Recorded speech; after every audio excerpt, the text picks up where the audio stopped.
यदि हिम्मत है तो मैदान के क्षेत्र में आकर के चुनाव लड़िए। और मैंने उनकी चुनौती को उस समय स्वीकार किया था और ये कहा था कि मैं हर हाल में जहाँ वो कहेंगे वहां से मैं चुनाव लड़ूंगा। और मुझे याद है कि 550 करोड़ का बजट पर्वतीय क्षेत्र का होता था, उसको मैंने उस समय 1100 करोड़ रुपया योजना आयोग से लाया था मैं। और इतनी खुशी थी लोगों में कि जस्ट डबल हो गया, 1100 करोड़ पर्वतीय क्षेत्र के लिए पहली बार आया था। अब 1 लाख करोड़ हो रहा है, 1 लाख करोड़ से भी ज्यादा हो रहा है। तो क्योंकि जो आपने इधर घोषणा की और जिस छल कपट के साथ की, आप जिस कांग्रेस को बेईमानी करके रोज कहते थे इतना बड़ा घोटाला हो गया, इतना बड़ा घोटाला हो गया, और उस घोटाला और उस भ्रष्टाचार के खिलाफ आप राजनीति में आए, जबकि पहले आप कहते थे राजनीति में नहीं आना है। जिंदाबाद जिंदाबाद डॉक्टर निशन जिंदाबाद जिंदाबाद जिंदाबाद डॉक्टर निशन जिंदाबाद जिंदाबाद। इस समय हम हैं रुड़की के सुभाष नगर में और आप ये जो स्क्रीन पर वीडियो देख रहे हैं ये भाजपा ओबीसी मोर्चा के जिला मंत्री मनोज तोमर के आवास का वीडियो है, जहां पर आज प्रदेश के पूर्व मुख्यमंत्री व पूर्व केंद्रीय मंत्री डॉक्टर रमेश पोखरियाल निशंक पहुंचे हैं। भाजपा कार्यकर्ता एवं पदाधिकारियों द्वारा मनोज तोमर के परिवार के लोगों ने डॉक्टर रमेश पोखरियाल निशंक का फूल मालाओं के साथ भव्य स्वागत किया। आपको बता दें कि इस अवसर पर डॉक्टर रमेश पोखरियाल निशंक ने मनोज तोमर की भतीजी के जन्मदिन की शुभकामनाएं उनके परिवार के लोगों को प्रेषित की। इस दौरान उनके साथ भाजपा के कई कार्यकर्ता एवं पदाधिकारी मौजूद रहे। आइए जानते हैं दिल्ली में हुई चुनाव जीत के बाद डॉक्टर रमेश पोखरियाल निशंक ने क्या कहा। मोदी जी ने जो आपको एक जिम्मेदारी दी थी कि भाई 5 सीटें जितानी है, पूरी की पूरी 5 सीटें आपने जिता दी। नई दिल्ली वाली भी, जहां से केजरीवाल लड़ रहे थे उन्हें भी गायब कर दिया आपने। और अब फिर से गायब नहीं किया, अभी है वो, अभी हैं, लेकिन कल चल रहा था भाई टेलर की मतलब चला पंजाब। वो राजनीति के परिदृश्य से गायब हो गए और उनको गायब करना देश की आवश्यकता थी जी। क्योंकि जिस तरीके से केजरीवाल जी ने जो माहौल बना दिया था और जिस तरीके की हल्की राजनीति कर दी थी, और केवल हल्की राजनीति में केवल वोटों पर ये भी डकैती है। यदि आप बजाय लोकतंत्र को मजबूत करने के आप जिस तरीके से कर रहे हैं वो बहुत खराब था। और जो नेशन को चाहिए, जो राष्ट्र को चाहिए, ठीक है, प्रतिस्पर्धा थोड़ी बात हो सकती है, लेकिन मोदी जैसे व्यक्ति को ये कहना, जो आज पूरी दुनिया में जिनका अपना कद है, जो अंतरराष्ट्रीय स्तर पर आज जो एक शक्ति का केंद्र बन रहे हैं, उनको ये कह देना, इतना अहंकार हो जाना कि यदि आपको मुझे हराना है तो एक जन्म और लेना पड़ेगा। तो मोदी जी तो जब हराते तब हराते, पहले तो हम ही ने ठीक कर दिया उनको। प्रवेश ने बहुत बुरी तरीके से हराया।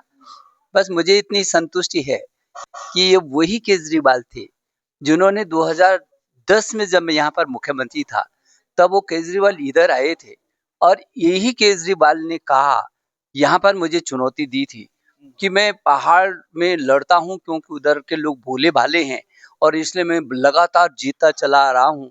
और फिर मैं उत्तर प्रदेश में मंत्री बन जाता हूँ, यहाँ कई बार मंत्री बनता हूँ, मुख्यमंत्री बन जाता हूँ। यदि हिम्मत है तो मैदान के क्षेत्र में आकर के चुनाव लड़िए। और मैंने उनकी चुनौती को उस समय स्वीकार किया था और ये कहा था कि मैं हर हाल में जहाँ वो कहेंगे वहां से मैं चुनाव लड़ूंगा। और मैं उस समय डोईवाला आया था, अचानक जो है मैंने बाकायदा निश्चय कर दिया था और घोषणा भी कर दी थी। तो मेरा नेतृत्व बार बार मुझे ये कह रहा था कि डोईवाला मेरे अनुरूप नहीं है और जहाँ मैं लड़ता हूँ वहाँ एक तरफा है। तो मैंने ये कहा कि नहीं, अब मैं लड़ूंगा तो केवल डोईवाले से। उसके बाद संयोग ऐसा हुआ कि 2014 में लोकसभा का चुनाव आ गया। तो मेरे नेतृत्व ने कहा कि क्या हरिद्वार, क्योंकि हरीश रावत जी यहाँ से सांसद थे, फिर वो इधर मुख्यमंत्री हो गए, केंद्र में मिनिस्टर रहे, तो जो हरिद्वार का भी जो सामाजिक समीकरण है तो काफी कठिन है। तो ये कहा गया कि क्या ये रिस्क ले सकते हैं? तो मैंने कहा क्यों नहीं ले सकते हैं। मैंने इस्तीफा दिया और हरिद्वार से मैंने चुनाव लड़ा। और हरिद्वार जो 2.5 लाख मतों से हम हारे हुए थे, मैंने 2.5 लाख मतों से जीत दर्ज करके यहाँ मुजफ्फरनगर तक मैं पहुंचा। तो फिर मैंने केजरीवाल से कहा कि अब मैं बद्रीनाथ से यहाँ तक तो पहुंच गया हूँ, अब दिल्ली कब आना है मुझको? तो अब दिल्ली पहुंचने के बाद तो अब अब जो है उसके बाद, अब दिल्ली पहुंचने के बाद मेरे संगठन ने मुझे एक अच्छा मौका दिया कि उस क्षेत्र में मुझे काम करने का अवसर दिया। तो मुझे लगा कि मैं जो 30 साल 40 साल का मेरा अनुभव है, तो वो केजरीवाल जी के साथ भी वो होना चाहिए थोड़ा-सा। तो मुझे खुशी है। और जब निशंक जाता है तो और भी शंका खत्म हो जाती है। तो क्योंकि मोदी जी पर पूरे देश को भरोसा है, जो कहा वो किया, और इसलिए उसकी गारंटी पर कोई भरोसा नहीं था केजरीवाल ने। जो कहा वो सब झूठ कहा, जो कहा वो झूठ कहा। सर कोई बोल रहा है कि मोदी जी ने पहले ही बोल दिया कि भाई अब तो पंजाब की तरफ रुख कर देंगे हम आपका। नहीं, वो पंजाबी कहाँ रहेगा बेचारों का। अब तो पंजाब भी उनके हाथ से जाएगा, क्योंकि जो आपने इधर घोषणा की और जिस छल कपट के साथ की, आप जिस कांग्रेस को बेईमानी करके रोज कहते थे इतना बड़ा घोटाला हो गया, इतना बड़ा घोटाला हो गया, और उस घोटाला और उस भ्रष्टाचार के खिलाफ आप राजनीति में आए, जबकि पहले आप कहते थे राजनीति में नहीं आना है। वो अन्ना जी अपने घर तक भी नहीं पहुंचे थे कि उन्होंने राजनीतिक पार्टी तैयार कर दी, और उस बल पर ये जबरदस्ती राजनीति में आए और उसी कांग्रेस के साथ फिर सहभागिता की, और अब तो उस कांग्रेस से भी भ्रष्टाचार में लाखों गुने आगे निकल गए। इसलिए ये जरूरी था कि ये जो आप पार्टी है, ये जो केजरीवाल साहब हैं, इनका घमंड और अहंकार खत्म करना बहुत जरूरी ठीक था। है सर, उत्तराखंड का बजट भी पेश हुआ है, अभी बजट सत्र चल रहा था और साथ ही आज खबर भी आई है कि उत्तराखंड के जो मुख्यमंत्री है उन्होंने भू कानून भी लागू कर दिया। उसको लेकर क्या कहना चाहेंगे यहाँ पर, क्योंकि अच्छा है। देखिए, पहली बात तो ये कि बजट आज मैं सोच रहा था, जब मैं उत्तर प्रदेश में पर्वतीय विकास मंत्री था, तब देश का पहला क्षेत्र था ये पर्वतीय क्षेत्र, जिसका उत्तर प्रदेश के अंदर रहते हुए भी योजना आयोग अलग बजट देता था। और मुझे याद है कि 550 करोड़ का बजट पर्वतीय क्षेत्र का होता था। उसको मैंने उस समय 1100 करोड़ रुपया योजना आयोग से लाया था मैं, और इतनी खुशी थी लोगों में कि जस्ट डबल हो गया, 1100 करोड़ पर्वतीय क्षेत्र के लिए पहली बार आया था। अब 1 लाख करोड़ हो रहा है, 1 लाख करोड़ से भी ज्यादा हो रहा है। तो कितना अंतर हो गया। राज्य बनने के बाद जिस तरीके से उत्तराखंड की प्रगति हुई है, मुझे बहुत खुशी है।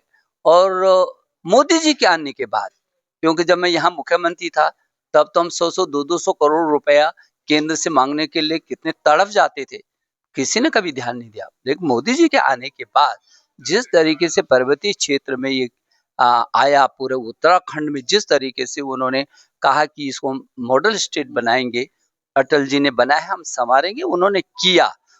तो इस समय का बजट बहुत अच्छा है। सर ये भू कानून वाला जो लागू हुआ है, कि प्रदेश के 13 जिलों में रहेगा या 2 जिले हरिद्वार उधम सिंह नगर बताया जा रहा है छोड़े जाएंगे, इनमें कुछ छूट दी जाएगी? छोड़े जाएंगे नहीं। अभी क्या है, जो भू कानून बनाया गया है, उसकी जरूरत है इस राज्य को। इसलिए जरूरत है कि हम 70% हमारा जो क्षेत्र है वो वन क्षेत्र है। केवल 30% हमारे पास क्या है, जो जमीन है उसी पे शहर है, गांव है, दुकान है, मकान है, सब कुछ उस 30% पर है। उसी 30% पर हमारी ग्रीन बेल्ट भी है, जो उधम सिंह नगर से हरिद्वार तक है, जिसमें सैकड़ों राइस मिले हैं।